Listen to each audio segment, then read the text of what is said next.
Molo, Kuresoi, Njoro, and the larger Nakuru. And we have been particularly focusing on young people, giving them necessary skills so that they can become leaders who can make choices that are good for the society. The Global Peace Foundation has already rolled out key programs that are changing the lives of people and fostering community development. 1% is an initiative of the school, and I'm happy because it's a movement that has been owned by both the students and the teachers. And when we owned or we coined the word 1%, is to encourage students to give back to the community. And the idea is to give back to the community where you come from, a community, to give back 1% in terms of talent, in terms of whatever is necessary that can be given back to the community. The youth in particular have an imperative role in the peace-building process in Kenya. Often blamed for disturbing the nation's path towards a more stable future, they now have an opportunity to exercise their opinions, participate in community development, and enhance peace and security in crime spots across Kenya. This is the role Community-Driven Development, or CDD, has played in youth empowerment. When you talk about achievement of Millennium Development Goals, it will not be achieved by anybody else but us. And for us, as leaders, we have to understand that we live it. And these students will look at us and ask themselves whether or not we are doing what we are preaching to them. And therefore, it is very good that the character competency initiative has first and foremost sensitized faculty or teachers, who in turn are sensitizing students. And on a day-to-day basis, the competence that we achieve will be the one to be interpreted in the community.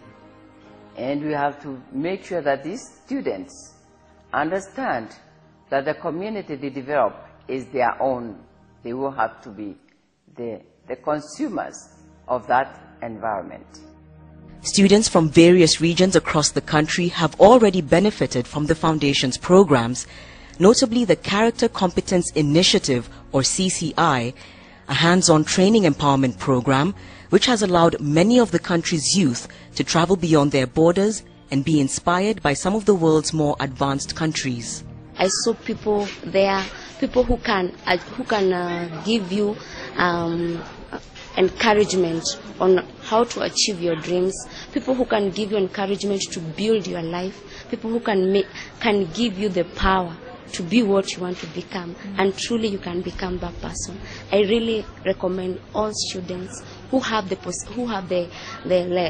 ability, if they are given this chance, let them not miss it. It's a great chance.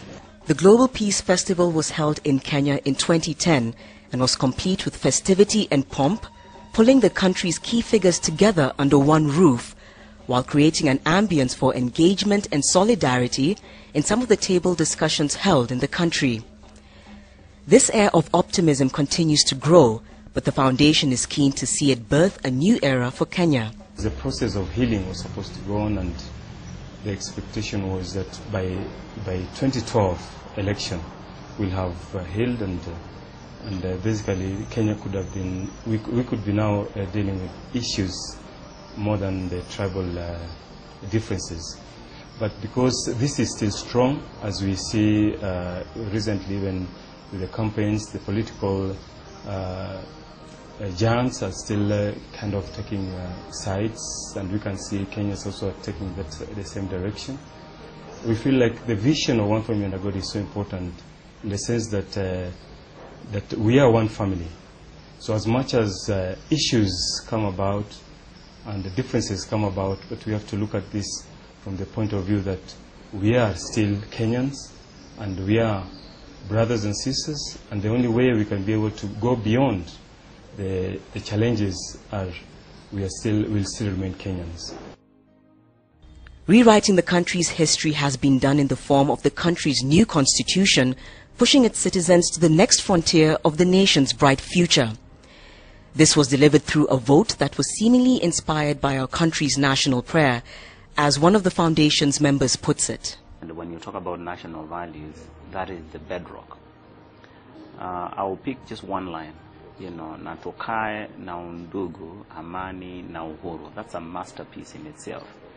Because in that line, in the English equivalent, you're calling the people of Kenya to really, treat one another as brother and sister. You are telling them it is valuable to stay in peace, and above all, you're preaching the gospel of freedom, uhuru. And so at last, there are yet more opportunities for Kenya, whose driven and dynamic citizens can only look to a brighter future, putting God first and empowering one another for a greater good. And youth are the one who are the change makers. They are the change makers. And I think you have a very good program in GPFF about youth, GPYC. And I think through that one you can reach to the half of the population whose future is at stake. Today they are the highly educated, but they are facing the highest challenge also. And they are the one who are the leader of today and the leader of tomorrow. So I think we should involve youth and to see that how GPF can connect with UN to promote and to address the global issues and problems which government alone can't solve.